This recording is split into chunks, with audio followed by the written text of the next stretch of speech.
ka, piling mo na nag-iisang chicks ng radyo. Ako yon, si Gandang Kara. Kumusta naman ang araw mo today? Is Wednesday, December 20, 2023. Supposed to be ay nasa airport na tayo pero hindi tayo natuloy. Parang teleserye lang ang peg. Diba? Ganun talaga. Minsan may mga bagay na hindi mo ine-expect na mangyayari. Diba? Kaya minsan, itatawa mo na lang yan. Kahit deep inside, anak ng pating. Diba?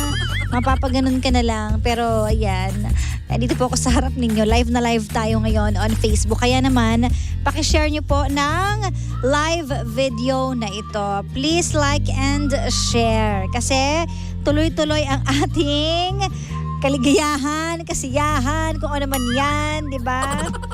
Share nyo na yan. Live tayo sa Energy FM 106.7. And sa mga nagtatanong bakit daw nandito ako? Kasi nga po, hindi po natuloy. Hindi po dumating yung visa. Yan yung mga taong matatapang na nagbubuk ng ticket kahit walang visa. So supposed to be dapat kahapon siya darating pero hindi siya dumating. So ayun na nga. So that's why I'm here. So abangan na lang ang mga susunod na kabanata sa teleserye ng buhay ko. Okay? But anyways, good afternoon everyone. Kumusta naman ang lahat? Nakakain na ba ng masarap? Ako ang aga kong gumising kanina kasi nagpunta ako sa Green Hills para sa ribbon cutting ng Clara. So thank you so much Clara. Yun yung mga scents na ini-spray natin sa kwarto natin, oil sa katawan, ganyan-ganyan. So kaya ang aga-aga ko nagising mga 9 a.m. gising na ako. So pag nagigising ka ng ganyang kaaga, maaga ka rin makakatulog, di ba? Yun ang sagot sa mga taong puyat. Yung nagtataka ka, bakit gano'n di ako makatulog sa gabi? Huwag ka na magtaka. Kapag ang gising mo alas 2 ng hapon, di ba, 1:00 ng hapon, mahihirapan ka talagang maagang makatulog niyan. So, minsan kapag hindi mo na makuha yung mga iniinom mo na pampatulog or mga tsaa or something, ang gawin mo, pilitin mong gumising ng maaga para yung body clock mo, mag-adjust sa'yo. Ganon. Yan ang secret, okay? Oo, proven and tested na yung secret na yan. Talagang imulat mo yung mata mo sa umaga, mga 7 a.m. pa lang, mga 8 a.m. pa lang, buksan mo na yung mga mata mo para at least pagdating ng gabi, alam mo na, ay naantok na ako kasi pagod na pagod ka eh. Tsaka diba ang aga-aga ko pang gumising ganyan. Alam mo na yung mga tips na ganyan. O siya. Anyways, happy Wednesday sa lahat ng mga nakatutok dyan sa ating mga bahay-bahay na mag-isa lang sa bahay. At ganoon din sa mga nasa biyahe sa mga oras na ito. Sana hindi ganun kalala ang traffic, no? Pero wala ganun talaga. Ganun po kalala ang traffic nowadays.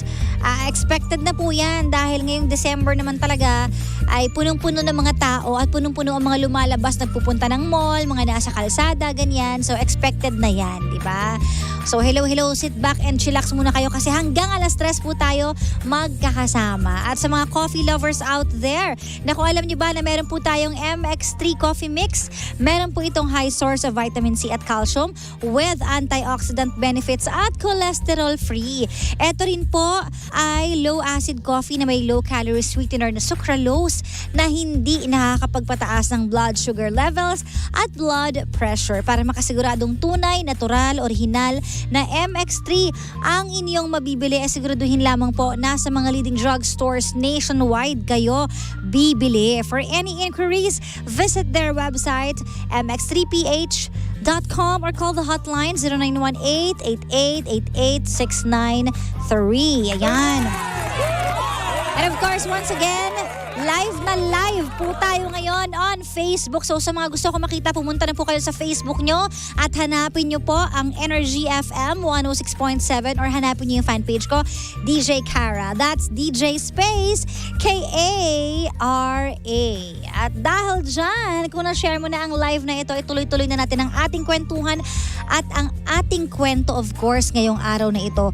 Dito lang yan sa Sincerely Kara.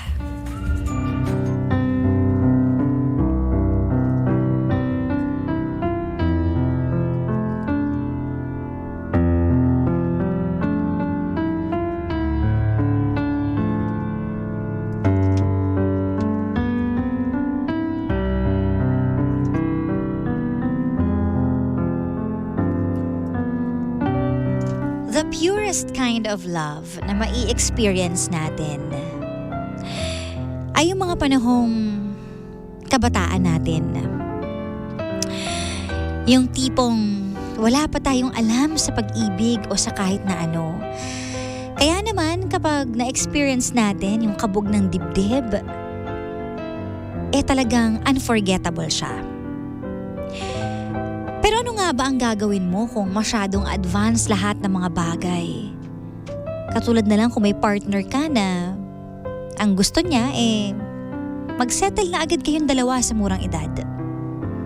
Ano nga ba ang gagawin? Ito ang story ni Cyril. 17 years old lang. At mahal na mahal niya ang jowa niya kahit sa online lang niya nakilala. Sabi niya strict daw ang parents niya, kaya naman ang sabi niya, I never had a boyfriend kasi hindi pwede. At tinatago ko lang ang long distance relationship namin ng boyfriend niya na taga Switzerland. Mag-1 year na raw silang dalawa at stable naman ang boyfriend niya. Okay naman, mabait.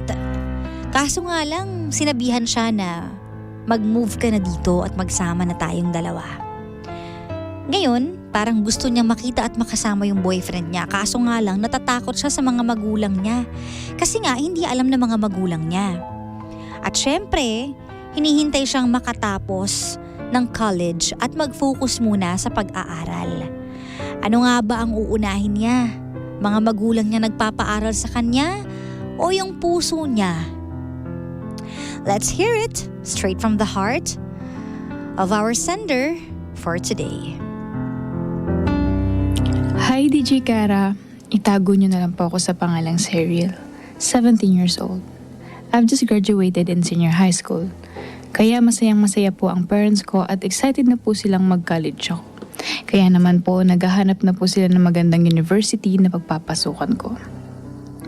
Alam niyo po DJ Kara, I never had a boyfriend kasi strict ang parents ko since then. That's why I've been hiding my long-distance relationship boyfriend from them.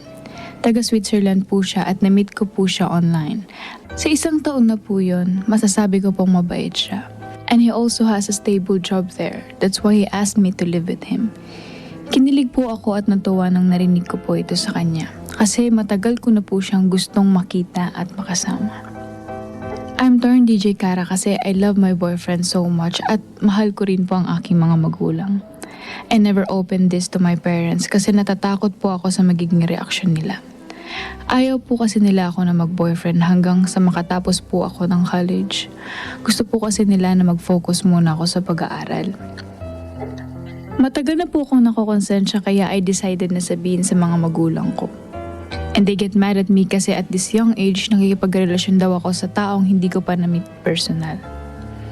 Pinagsalitaan nila na masakit ang boyfriend ko kaya nasaktan po ako kasi hindi po ganun ang pagkakakilala ko sa kanya. Nasigawan ko po sila at umakyat na po ako sa kwarto. DJ Kara, I don't wanna get lost. Ano po kaya ang maganda kong gawin? Dapat ko po bang sundin ang puso ko o ang mga magulang ko?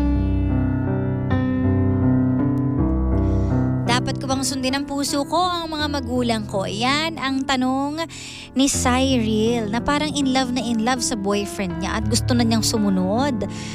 Diba? Parang wow. At a very young age gusto mo na mag-settle. Ano nga ba ang masasabi niyo sa story ni Cyril? Dapat ba siya pumunta ng Switzerland? O yung magandang bansa ang Switzerland Pero masarap din yung, alam nyo, namnamin kapag talagang nasa right time na ang lahat ba? But anyways, ano nga ba ang masasabi nyo kay Cyril? Bumasa muna tayo ng ilang comments dito sa ating Facebook Live. Hanapin nyo lang po Energy FM 106.7. Sabi dito 17 years old, may jowa, taga Switzerland. Sana all! Charot! Nainggit kayo, no? Ayan. Ay nako, ito pa, mag-aral muna ining. Sumunod muna sa mga magulang. Kung puso naman ang pag-uusapan, may tamang oras para dyan. This time, aral na muna. Sabi ni Zuferman. Sabi pa dito, sundin mo ang mga magulang mo sa pagkakataon ngayon. Bata ka pa, mapapatunayan mong sarili mo na kaya mo na ang sarili mo. Sabi ni Ate Jonah. Cyril, be honest sa parents mo. Online boyfriend is not a guarantee na magkakatuluyan kayo. Just enjoy the moment and God bless. Sabi ni Ate Arlene. Bata ka pa, sundin mo ang mga magulang mo. Ano to? Para hindi ka magsisi sa huli. Sabi naman ni Ate Rovicel, para daw wala kang regrets, sumunod ka sa mga magulang mo. Para sa akin, girl, dapat parents mo muna. Sundin mo kasi bata ka pa naman eh. Tapusin mo muna ang pag-aaral mo bago yung love. Baka hindi pa yan ang right love at may darating pa sa iyo. Sabi ni Veron. Sundin mo ang mga magulang mo kasi alam nila ang makakabuti sa'yo. Kausapin mo yung guy sa sitwasyon mo ngayon. Kung mahal ka naman ng guy, maiintindihan ka niya at nag-aantay siya sa'yo na makatapos. Sabi ni Anna May. Sundin mo ang mga magulang mo, bata ka pa, parents knows the best. Sabi ni Ate Ruby. O yan, mga magulang pa rin daw. Ay, ang dami pang isda sa dagat, hindi ka mauubusan. Sabi naman ito ni Mami Normelita. O nga naman, daming isda. Hindi ka lang siguro nangingisda kaya wala ka makita masyado. Sa isa ka nag-focus. But kidding aside, ito pa, magbasa tayo ng mga comments dito. Sabi dito, unahin muna ang pag-aaral, Cyril. Ang mga lalaki, dyan lang hindi mawawala. Importante po ang education. Nice. Sabi naman to ni Ate Priscilla. Hay nako. But anyways, Cyril, parang 100% na nag-comment sundin mo ang mga magulang mo. Alam nyo kasi kapag wala pa tayo sa tamang edad, may mga desisyon tayo na mas mabilis tayong magkamali, madapa. Kaya nga andyan yung guidance ng mga magulang natin para sabihin sa atin kung ano yung tama at mali. At nasa sayo na yon kung gagawin mo yung tama at kung gagawin mo yung mali. Diba? But anyways, gusto ng mga magulang mo na mapabuti ka kasi gusto niyang makatapos ka ng pag-aaral.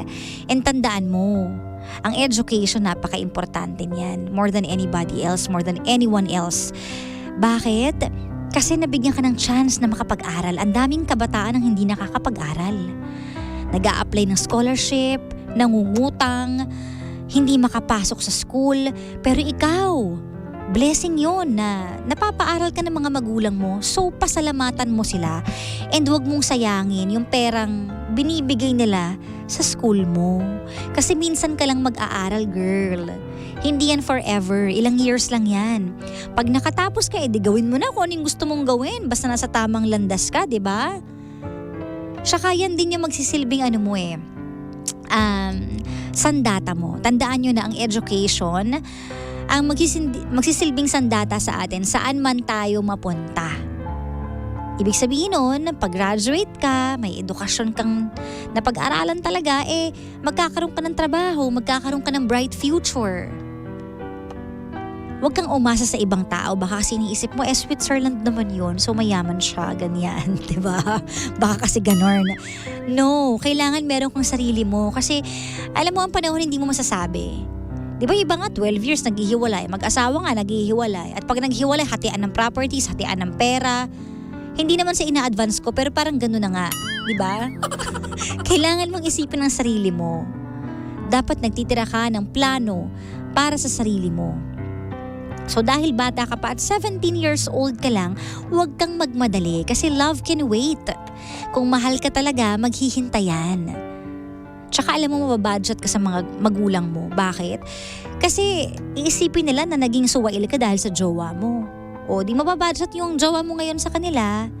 Dahil ba't kinukuha ka na 17 ka pa lang? Tapos nagtatago ka pa sa magulang mo na may boyfriend ka pala na hindi nila alam.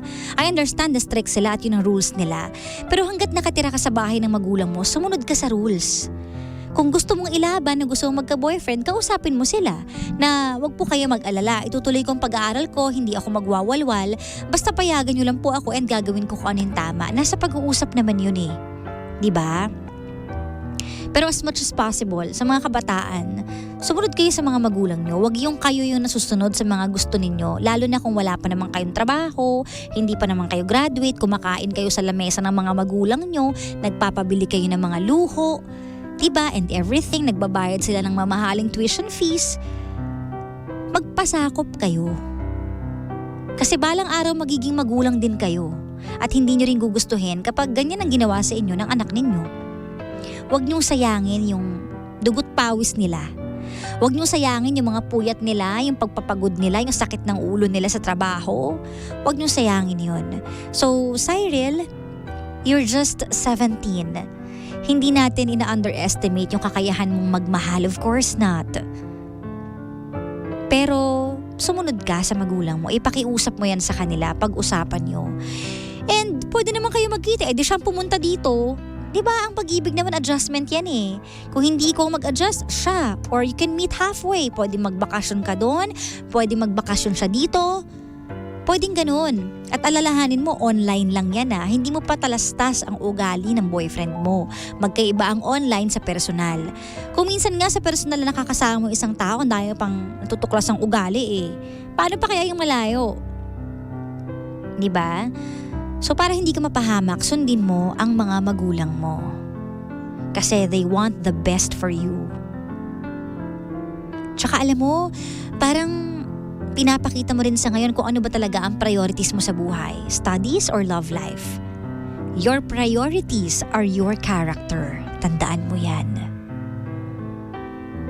And again, kung mahal ka, maghihintayan sa'yo. Magtitiis yan. Pareho kayong magtitiis. Dahil kung mahal yung isa't isa, hihintayin yung tamang pagkakataon. And you can love someone from distance and still live in the moment.